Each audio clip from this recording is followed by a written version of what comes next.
So let's get to the ultimate goal in the game of chess, that being checkmating your opponent. A checkmate occurs when you attack your opponent's king and he has absolutely no way to stop the threat. A player whose king is being checked must immediately resolve the check if at all possible. The player delivering the check, however, is not required to actually say check.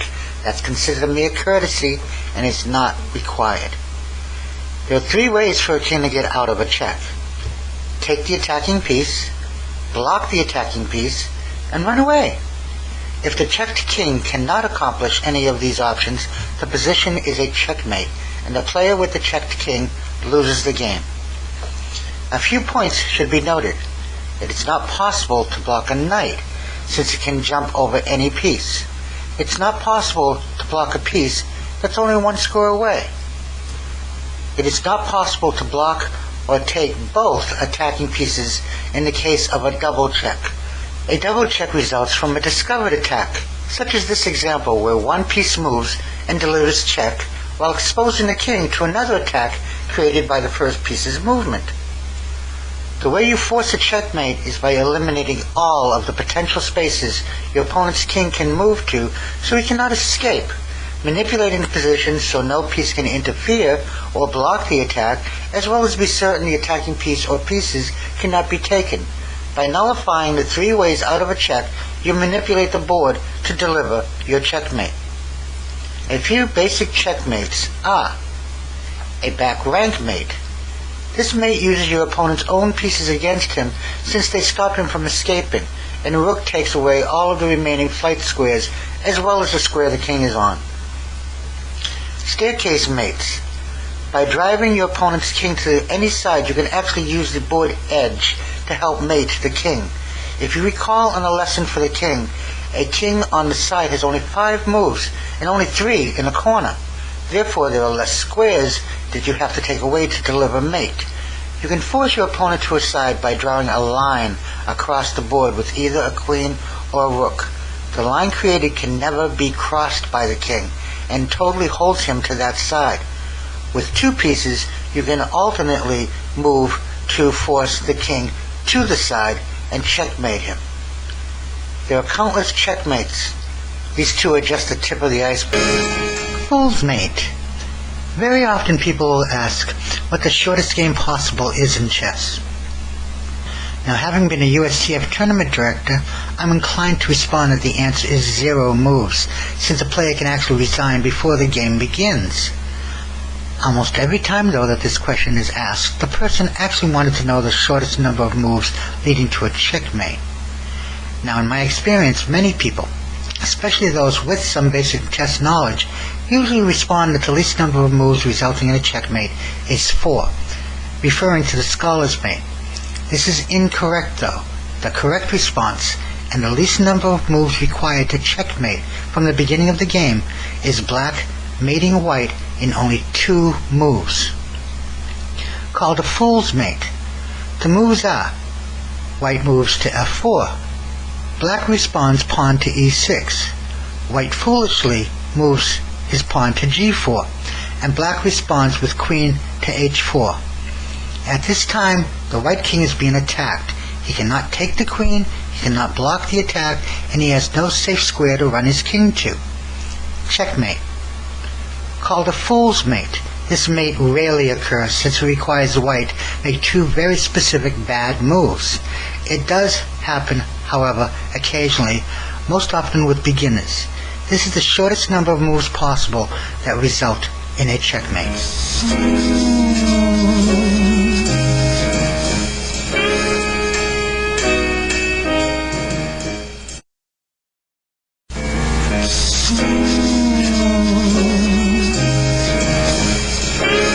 Scholar's Mate. Literally every chess player, as they are learning the game, is defeated by, learns, and then uses the Scholar's Mate, which in my view is almost sad, since many, especially those without a stronger teacher or opponent, begin to believe themselves very strong chess players, since they find they can beat almost everyone easily by using it. This is, however, only true when playing people with far less chess knowledge. The Scholar's Mate is an absolute beginner's mate, and when attempted against an opponent well educated in chess theory, will not only fail every single time, but will almost always result in a lost game just for trying to use it. I teach every single student I have how to do a scholar's mate, since they will see it very often, and then I tell them that they really should not attempt it, and show them how to punish those who do try to use it against them. First I'm going to teach you the scholar's mate, and then I'm going to teach you how to defeat it every time, as well as how to use the fact that your opponent tried it against you against them. So first, let's see it in action from White's perspective when it does work. White plays pawn to e4. Now Black has many options and does not have to play into it, but for the sake of this lesson, we will. Black plays e5. White plays queen to h5, threatening Black's e-pawn with a check.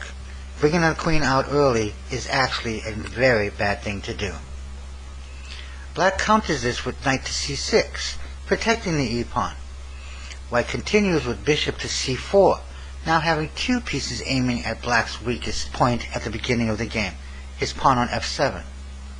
Black, not seeing the serious threat, plays knight to f6 to attack White's queen, and White captures the f7 pawn with his queen. Checkmate. This is the four-move scholar's mate, and is one of the most popular and well-known mates in chess. And it is a very bad mate to try against a strong player. Why? Let's look at the same sequence from Black's perspective, with Black refuting the mate correctly. First, as before, White plays e4. Again, as previously stated, Black does not have to play into it, but even if you do, it can be stopped. Black plays e5. White plays queen to h5. Now theoretically, as stated before, the queen should never be brought out early in the game, since it tends to get chased around and potentially captured. The major pieces really belong at home early in the game. Moving on though, since White's queen is now threatening Black's e5 pawn, Black plays knight to c6, and White brings his bishop to c4, setting up the trap on f7. At this point, as previously seen, an incorrect move will result in a checkmate. We're not going to make that move though. Let's look at our possibilities. There are actually 4 ways to stop this threat at this time. 3 of them anti-positional, meaning they are not good relative to the element of space, and 1 of them begins the development of the king's Indian defense. First, the 3 anti-positional moves. Black could move knight to h6. This stops the mate cold. If White takes the f7 pawn with either piece, he will at the very least drop the exchange. But Black's knight has given up space by moving away from the center of the board. Not the best choice. Black could also move the queen to e7. This does the same and stops the mate, but the bishop is now unable to move. The queen could also go to f6, but now the knight cannot develop to its natural square. Both of these moves work, but they are anti-positional as well. Which leaves the 4th and best move, that being to move the pawn to g6, blocking the queen's path to f7, attacking the queen as well, and actually beginning the development for the king's Indian defense. The normal steps for king's Indian defense is pawn to g6, bishop fianchettos, knight to f6, and castle, a strong defensive posture. Now with his queen under attack and his initial plan thwarted, White will obviously pull back his queen. Now if he was smart, he'd pull all the way back and abandon his goal of quickly checkmating and settle for a loss of tempo. If, however, he presses on with his attack, he will usually pull his queen back to f3, blocking his own knight's natural development and re-establishing the mate threat on f7. So Black can now make another of the 4 moves required for the king's Indian defense and play knight to f6, blocking White's access to the f7 yet again. Now depending on how determined the White player is to make his fast attacks work, he may try to properly begin his overall development and accept the fact that he thus far has developed poorly and already given Black better development and initiative, or he may stubbornly press on with his attack. If this is his choice, White will almost always shift his queen yet again, this time to b3, making a battery and attacking the f7 square once more, and digging himself even deeper into trouble. At this point, black can actually not make any effort to stop the f7 attack, because if white does take on f7, white will actually end up dropping the exchange. Instead, black should begin to counterattack by playing knight to d4.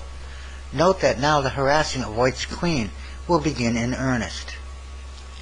White can seemingly actually finally get the strike in that he's so long waited for, just without a checkmate. So the bishop takes f7, winning a pawn with check, a very temporary advantage. Black calmly moves his king forward to e7. Now white has another problem. A few actually. His queen is under attack. He has to watch the potential rook and king fork on c2 by black's knight, which would lose him a rook. Plus he has the problem that if he leaves the diagonal that his bishop is on, black's king will take his bishop, and he will not only lose his 1-point advantage, he'll actually end up 2 points down instead. But, oh look, queen to c4 solves all of these problems. That is, until black makes a surprising move, pawn to b5. Now white's queen has to leave the diagonal and give up his bishop. This pawn move threatens his queen yet again and is protected by the knight. At this point, white's queen out early has become a major detriment. White's queen checks black on b4 now, which leads to black's king just taking white's bishop, and another attack on white's queen is yet again created by the discovery by black's bishop on f8. White still needs to defend, though, against a fork on c2, so he invariably pulls back to c3, which leads to yet another surprise when black plays bishop to b4. White's queen has to move once again, and cannot take the bishop due to the royal fork that will occur on c2. White's position is totally ruined, and black will easily overrun him, and in all likelihood take white's queen shortly as well. As stated at the beginning of this lesson, the Scholar's Mate is fine against other beginners, but beyond that should never be played, and now if someone tries it on you, you have a basic idea how to turn it against your opponent.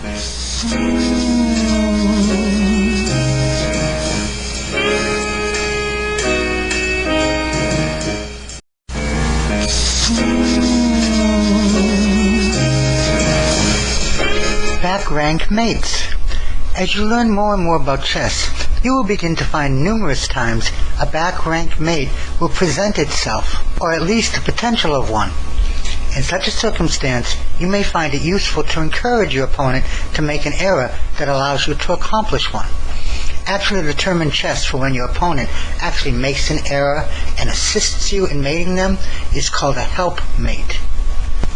This position comes from a game I played many years ago. Now, against a stronger player, I would probably not have even tried what I did in this game, since there is almost no way they should have fallen for this. But at that time, I was somewhat weaker myself, and my opponent even more so. It is white to move.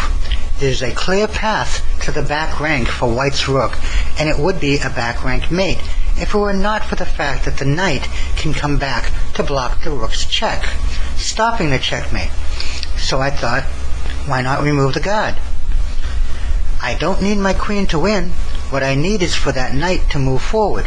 So I played queen to g4. Now this game at that time had several spectators, all of whom looked on in shock. Why in the world would she give up her queen so blatantly? My usual chess opponent looked quizzical as well for about 2 seconds and then smiled. Personally, I never expected my opponent to be fooled by such an obvious trap, but I also saw that if he did not take my queen, that my queen could go to c8 next with check, and that my rook could then go to d8, making a very strong battery on his back rank. He, of course, had quite a few other options that would have made the game continue. None of that mattered, however, since my opponent just laughed, reached out, and took my queen with his knight. So I simply reached out and ended his laughter with rook to d8. Checkmate. I've said it before and will say it again. When your opponent makes what appears to be a bad error, be certain it is, and that it's not actually a trap.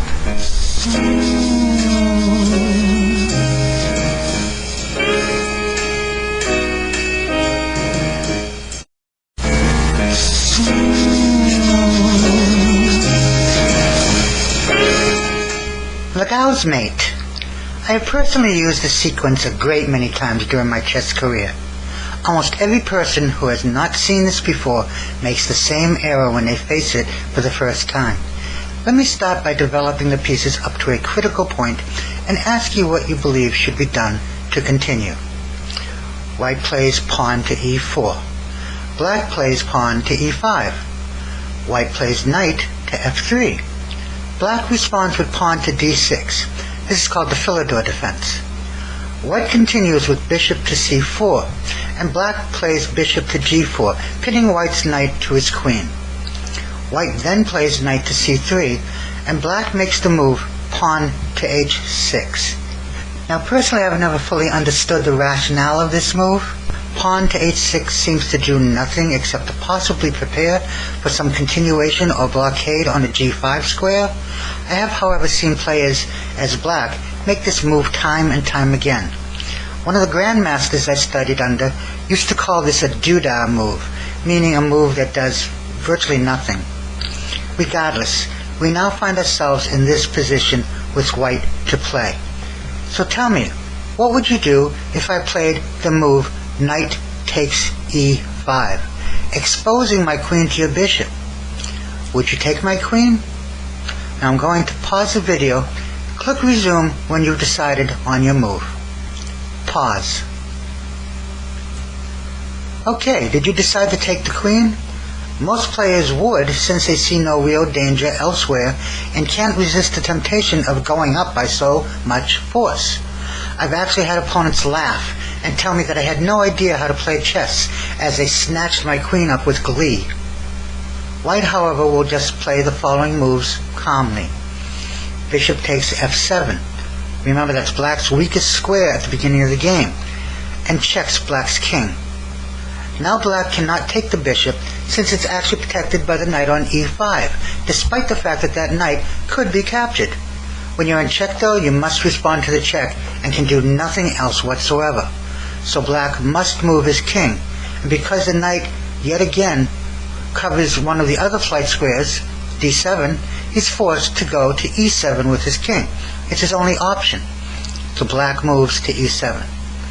Now white delivers the decisive blow with knight to d5. This checks black's king yet again. Black cannot block this check. He cannot block a knight. He cannot take this knight and finds he has no flight squares since the same knight that's hitting him also covers the flight square on f6. He's unable to defend himself at all. Checkmate. So maybe taking that queen wasn't a good idea. For future reference, when your opponent appears to make a big error, a massive blunder, you must ask yourself if it was indeed an error or if it could possibly be a trap. Now, to quickly show you the correct continuation back at the point where you took the queen, had you instead ignored the free gift and taken the knight with your pawn, white no longer would have had the trap set and would have simply taken your bishop with his queen. You would have lost 1 point in total, but not lost the game. Always be cautious of free gifts and of being overly greedy, and never underestimate an opponent.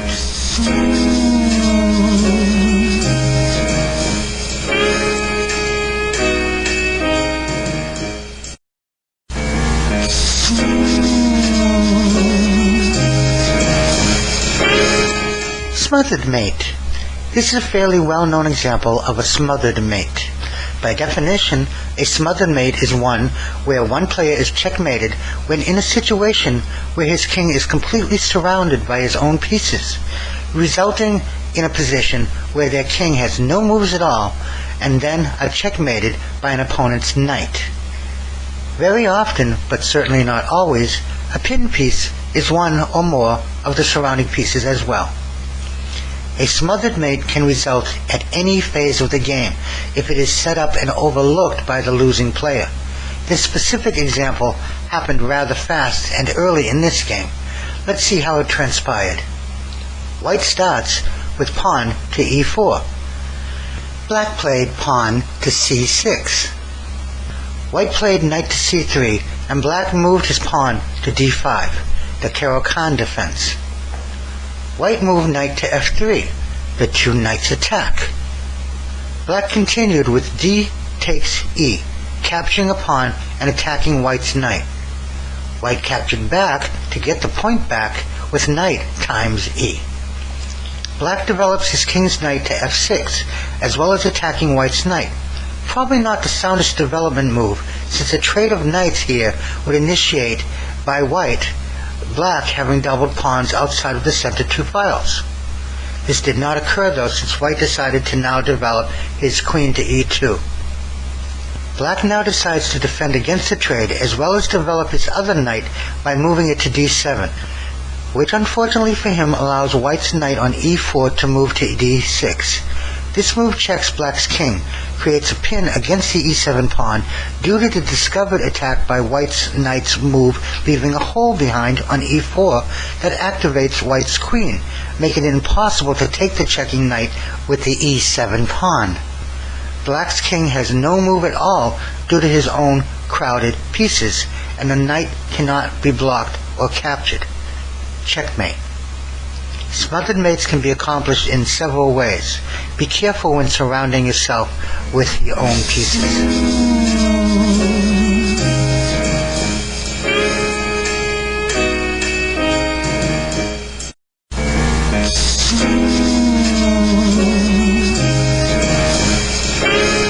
The fried liver attack.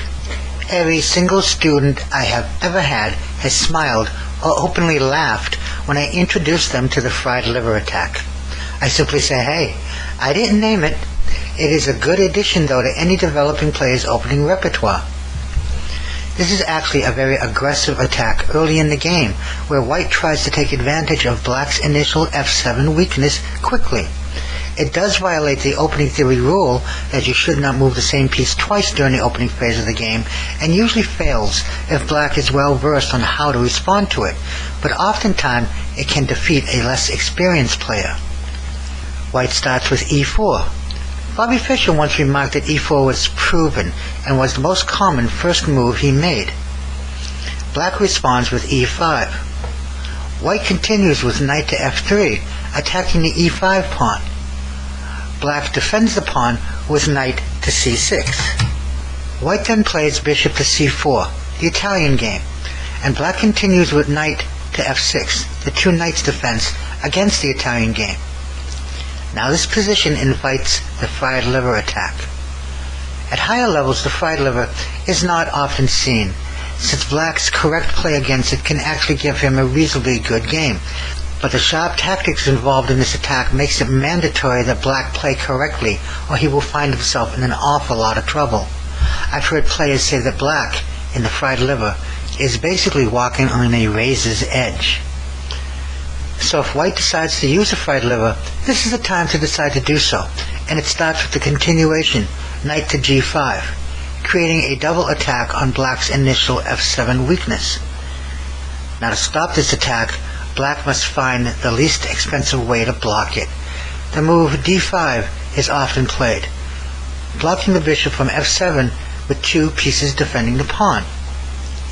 White takes the pawn with his pawn to try to re-establish the threat, as well as to defend his now attacked bishop, e times d. Black's c5 knight is now being attacked, and black responds knight times d5, protecting the knight and regaining the lost point. Now up to this point, white's play has been aggressive, but the true signal that a fried liver attack is being attempted is the sixth move made by white. I'm going to pause the video. Try to determine what you believe is the best move next for white. Pause. White sacrifices his knight on f7. Now those new to the fried liver attack may not have seen this move coming. It does, however, do several useful things. It breaks open black's pawn structure, exposing black's king. It attacks both black's queen and rook. It makes black lose castling if he doesn't wish to drop in exchange, and it creates a situation where white usually gets his piece back with tempo. Not a bad little move. So black just about has to accept the sacrifice and take the knight. Now white continues with a move that begins harassing black's king, as well as potentially recovers his lost piece. White plays queen to f3. This move checks black's exposed king and places a second attacker on a knight on d5. Now there are far too many continuations to cover here in this lesson. There are actually entire books just on this attack. I will say that the correct response this time is for black to move his king to e6, pinning himself but potentially able to hold on to his advantage. It is a hard struggle, however, to do so, and one false step will result in disaster. Black could also make the decisive error of attempting to hide his king on g8, which results in an unavoidable checkmate by bishop takes d5. Check. Queen takes d5 to stop the check. It's hopeless at this point. White's queen takes d5. Check again. Black's bishop blocks the check on e6, and White's queen takes the bishop for checkmate. The fried liver attack is a very sharp attack, and it's good attack to know, especially if you're playing against someone who has not seen it before.